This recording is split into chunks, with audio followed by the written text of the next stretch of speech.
Welcome to The Explainer. Today we are talking about a huge shift in how the US government is handling cryptocurrency. Seriously, this could redefine the entire future of digital assets in America. Okay, so let's get right into it.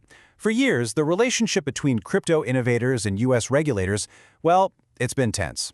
That's putting it lightly.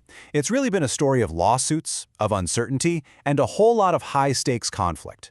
But something is changing, and it looks like a pretty dramatic pivot might be underway. So how do we even get to this turning point? To really get what's happening now, you have to look at what came before. The SEC strategy wasn't just cautious. A lot of people in the crypto world felt it was openly hostile, and it left all these innovative projects basically stuck in legal limbo. This right here is the whole story in a nutshell. On one side, you've got the old playbook, aggressive lawsuits, big punishments, and the kind of uncertainty that just sends shockwaves through the market. And on the other side, you see the new direction, actually talking to people, focusing on dialogue, and trying to create some stability. That contrast is everything. So, what flipped the switch? I mean, what causes a huge government agency to just change direction like that? Well, as it so often does, it all started with a big leadership shakeup, right at the very top of the SEC. And here it is, the exact moment things started to change. In 2025, a new team took the helm. Paul Atkins comes in as the new SEC chair. And, this is a big deal, Hester Peirce, who's been a voice for clearer crypto rules for a long time, gets tapped to lead a brand new crypto task force. This wasn't just swapping names on an office door. This was a signal of a completely new way of thinking. With new leaders, you get a completely new playbook. And this idea of shifting from punishment to partnership wasn't just some talking point. The effects were felt almost immediately, right across the entire crypto industry. So the new central idea is actually pretty simple, but it's powerful. Let's prioritize communication. Let's establish clear rules of the road instead of just leading with heavy fines and lawsuits. It's a move from, sue first, ask questions later, to, hey, let's talk first and try to build a framework that actually works.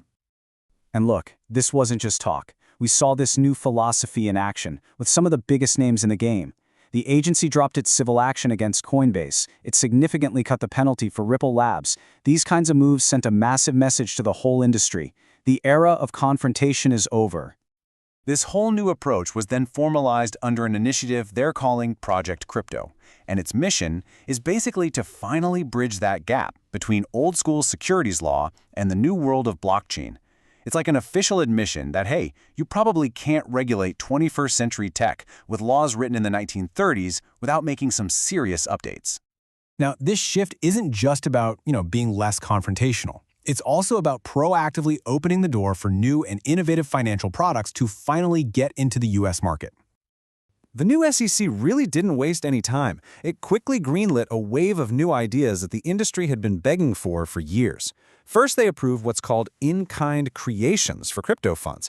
It's a bit technical, but it's crucial. It lets them work more efficiently, just like a normal ETF.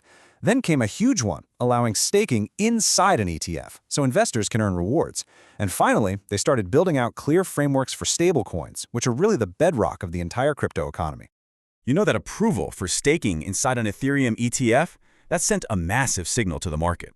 So why was that such a big deal? Because it showed the SEC was finally getting comfortable with how these assets actually work on a technical level. And that led a ton of analysts to believe that the holy grail for crypto investors, a real spot Bitcoin or Ethereum ETF, might finally be on the horizon. So, what does this all add up to? Well, the goal of all these changes isn't just to be nicer to crypto. It's about building a real, durable framework for long-term stable growth, for the average investor and for the market as a whole. And it's not just the SEC making these moves. Congress is also getting in on the action with some major legislation. This one is aimed at regulating one of the most important pillars of the crypto world, stablecoins. And this new bill could be a total game changer. Okay, so this proposed Genius Act gets right to the heart of making stablecoins safer.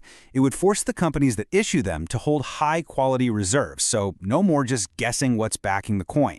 It would also require regular audits for transparency. The goal here is simple. Make sure that every single dollar-backed token is actually backed by a real dollar, and that could bring a huge boost in trust and confidence to the entire ecosystem.